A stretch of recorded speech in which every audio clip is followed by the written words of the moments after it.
السلام عليكم ورحمة الله. مرحبا بكاع المسلمين. الدولة الجزائرية وروسيا غادي يبداو غدا 15 نوفمبر حركة عسكرية بيناتهم قريب على حدود المغرب في مدينة بشار، وفي واحد الوضعية اللي هي صعيبة ما بين المغرب والجزائر. وهاد الحركة غادي تجمع 200 جندي روسي وجزائري، وسموا هاد الحركة بوكليي دو ديزير. المسؤول الدبلوماسي الروسي هدر بالنسبه لهذه الحركه وقال بان هذه الحركه ما كتهدد حتى شي دوله، يعني هو معناه على حساب المغرب.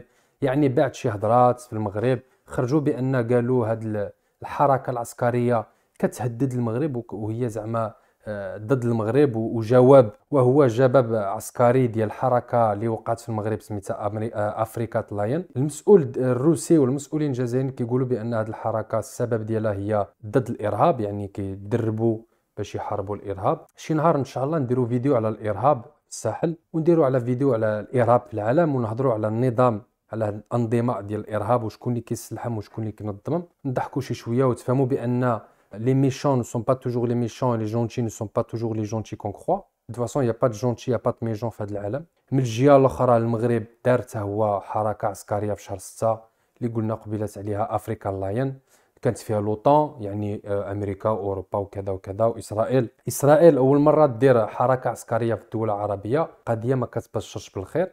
قاعد الحركات قاعد هاد التدخل الدولي في هذه المنطقه ديال شمال افريقيا ما كيبشروش بالخير، والقضيه كتخلع، والمغاربه والجزائريين ناعسين وناعسين لان نعسوهم الشباب المغربي والشباب الجزائري ما كي بحثش على هاد لي سوجي. قلو في جهه اخرى دول كيديروا ما بغاو في المنطقه وفي بلادنا، وشفنا الان اوكرانيا كيلعبوا فيها العالم، يعني فرنسا كتصلح السلاح ديالها، امريكان كتسرد، الالمان كتسرد، اصبحت اوكرانيا اللي كانت دوله مستقله اصبحت اوكرانيا داخله فيها ما عرف شحال ديال الدول وديال لي ميرسونير وديال العسكر ديال العالم كامل.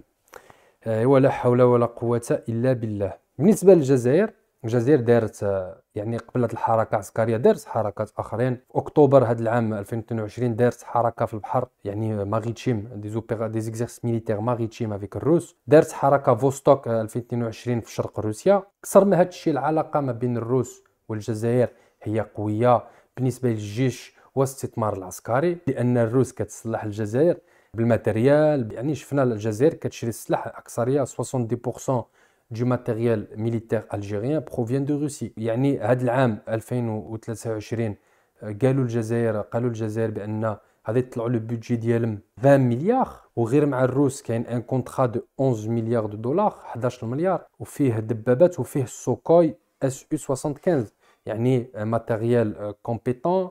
السوكوي اس يو 75 سي با نيمبورت كوا. يعني احنا عرفنا بان الماتيريال الروسي سي با لو ميور ماتيريال، مي كوميم السوكوي اس يو 75 ماشي شي حاجه سهله. يعني هذا النظام العسكري الجزائري ما باغيش يطلق من الروس، ولو بالتهديد ديال الميريكان وديال اوروبا. وشفنا في هاد لي ديرنيير سومان مع هاد الحرب ديال الروس، الميريكان كتبغي تهدد كاع الدول اللي قرابين على الروس، وكتبغي يعني تفرق مع الدول يعني اللي معاهم واللي مع ضدهم. واخا هكاك الجزائر ما بغاش تطلق من الروس، لان هذا التحديد الامريكاني ضد الجزائر نفاق، لان لوطان امريكان واوروبا والروس ما عندهمش ربح هذه الحرب في الصحراء المغربيه، الصحراء الغربيه. يحبس امريكان ولونيو ولا فرنسا واسرائيل والترك والصين جمعوهم كاملين، ما عندهمش الربح هذه الحرب يحبس، لان المغرب والجزائر كيشريو السلاح بملايير، لان المغرب والجزائر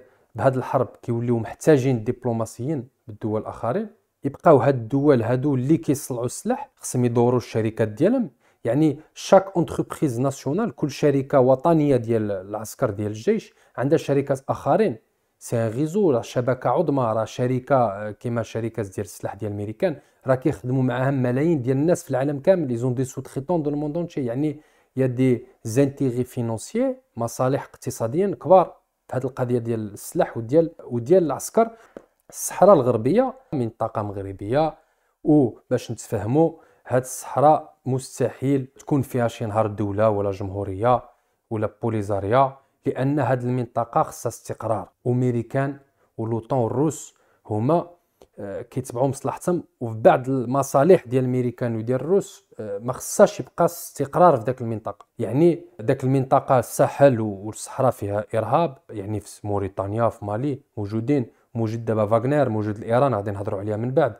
كي دير انت دوله في الصحراء يعني ما كاين حتى شي معنى، ما عندها حتى شي معنى، ما عندها حتى لساس. شكون اللي غادي يحمي هذه المنطقه، هذه الدوله ديال بوليزاريو؟ شكون اللي يحميها؟ شكون اللي غادي يحمي المغرب ضد الارهاب، ضد فاغنر؟ صافي الا دخلنا حنا هذه الدوله جديده غادي تولي ديك المنطقه مخربقه وفيها المشاكل، وتدخل داك الساعه الارهاب المغرب. لا حول ولا قوه الا بالله.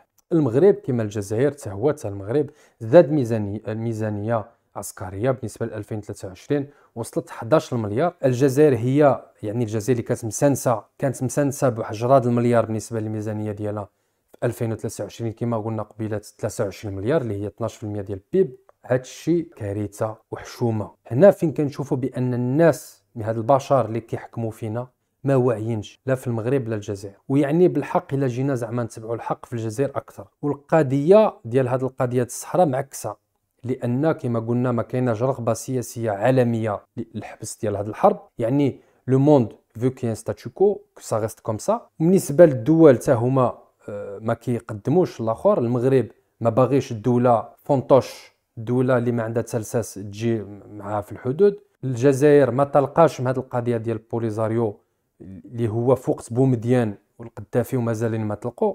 وهاد الدول هادو اصلا محبوسين وماشي حرين، لان المغرب موراه امريكان واسرائيل وبعض الدول في اوروبا، وما عندوش ما يمكنلوش يدير اللي بغا بالنسبه للدبلوماسيا. ما نكذبوش على راسنا، حنا ما عندناش سياده وطنيه في المغرب. بالنسبه للجزائر اكثر واكفس. الجزائر ما عندهاش السياده الوطنيه، والدوله كما الجزائر الثروات ديالها بالخير ديالها بالمنطقه الاستراتيجيه ديالها بالكبور ديالها. الجزائر كان خصها تكون دوله عظيمه، كان خصها تكون سيده، كان خصها تكون هي اللي دير استقرار في المنطقه. للاسف الشديد ولات الجزائر هي اللي كدير المشاكل، هي اللي كتسلح هاد البوليزاريو هاد التندوف ضد المغرب اللي هو الدوله اللي كدير استقرار. يعني المغرب والجزائر خصهم يتعاونوا بيناتهم باش يديروا استقرار وباش الاقتصاد يزيد. ولكن المغرب والجزائر ما عندهمش هدف بالنسبه للاقتصاد. لوانو داروا يعني هضروا على لو ريفيراندوم، مي لو ريفيراندوم هو براسو المغرب والجزائر اونكور اون فوا ما متفاهمينش، ومستحيل نديروه لان المغرب والجزائر ما متفاهمينش باش يعرفوا شكون يصوت وشكون ما يصوتش. اليوم من البدايه ديال هذه المشاكل ديال الصحراء، من البدايه يعني احنا نقولوا من التسعينات، يعني لا سيناتور دو سي سي الفو. الحاجه المهمه اللي وقعت 30 عام هو استعراف ديال التخام وكاع هاد القنصليات اللي تفتحوا في الدخله والعيون. يعني المغرب قدم الافكار ديالو واصبحت يعني الصحراء مغربيه. الناس ساكنين كيخلصوا الضرائب، كينتخبوا، عايشين مغاربه، الصحراوه عايشين مغاربه. يعني هو المشاكل ما كاينش المشاكل، ولكن لا غالب هادشي يبغي يعني هاد الجزائر ما بغاوش يطلقوا، والمنطقه مازال كتاخر بالنسبه لهاد المشاكل. لوانو هي راسها ما بقاتش خدامه. يعني هاد المغرب دار طريقه وما استعرفش بلوانو. امريكا استعرفت بالصحراء وما استعرفتش بلوانو. يعني لوانو هي بينت بان لي با افيكاس في هذه القضيه ديال الصحراء. خصكم تفهموا بان لوانو ما بقاش خدام في هذا المشكل كما قلنا. يعني الدول قويين اللي كيمشيو لوانو، يعني اللي هما اللي كيحطوا قرار وعندهم الدغوا دو فيتو كما امريكا، فرنسا، روسيا والصين، ما عندهمش الربح هذه الحرب يحبس كما قلنا بالنسبه المصالح ديال الجيش وديال العسكر. المنطقه ديال الساحل اللي الصحراء الغربيه المغربيه فيها محسوبه فيها هي بلاصه استراتيجيه عالميه، وهذه القضيه يعني مهمه خصنا نفهموها. وفيها عدد من الموارد الطبيعيه، وفيها شركات غربيات، وفيها مصالح ديال بعض الشركات بالنسبه لليورانيوم، بالنسبه للذهب، بالنسبه ومازالين دي ريسورس انفوي، ومازال يعني ان بوتونسيال با انكور اكسبلوتي. يعني فيها مصالح كثير، ويديو كاع هذا الخير ديال الارض بالثمن اللي بغاو وباش عجبهم. لان هاد الانظمات كيوليو ضعاف بالنسبه لهاد الحرب اللي كاين في الصحراء، وكيكونوا يعني قدام التهديد بالنسبه للجزائر والمغرب وبالنسبه لموريتانيا ومالي. وكل نهار كيدوز، كل عام كيدوز، وما كنصالحوش وما كنلقاوش حل.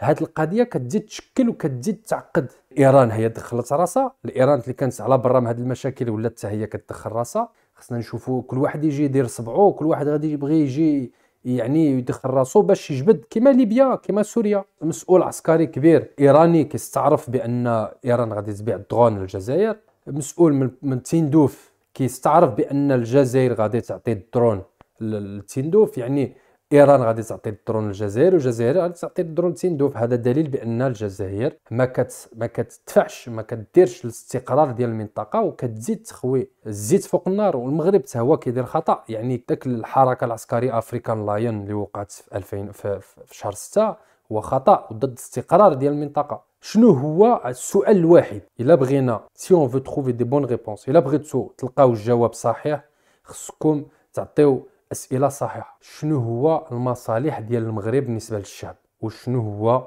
المصالح ديال الجزائريين بالنسبة للشعب؟ يعني نكونوا واقعيين. واش حنا مصالحنا هاد الحرب اللي كان في الصحراء؟ حنا دينا الصحراء المغاربه، واش الوضعيه ديال المغرب غادي تبدل؟ واش حنا الجزائر دات الصحراء، واش الوضعيه ديال الجزائر غادي تبدل؟ ما غاديش تبدل. الحاجه الوحده اللي كاينه كنشريو ملايير ديال الفلوس باش ميريكان وفرنسا والصين والروس تطلع، وحنا مازالين كيدفعونا في البريفكتور. كنمشيو للميريكان الجزائر ولا مغربي كيمشي للميريكان كيجريو عليه كيديروا له بحال الزبل، كيزيروك ويعذبوك باش دير الفيزا ودير الكونطرا. مغربي جزائري كيمشي لفرنسا من الباب ديال البريفكتور كيجريو عليه. كانوا غير هاد امريكا والروس يعطيونا الفيزا للشعب المغربي ولا الجزائري باش بعدا نمشيو من داك البلاد اللي ما كتعطيش قيمه لشعبها لا المغرب لا الجزائر، كان بعدا رابحين. نهربوا من داك البلاد، نهربوا من المغرب، نهربوا من الجزائر اللي كيسبقوا الجيش والعسكر على الطب والتعليم. شكرا لكم وبارك الله فيكم.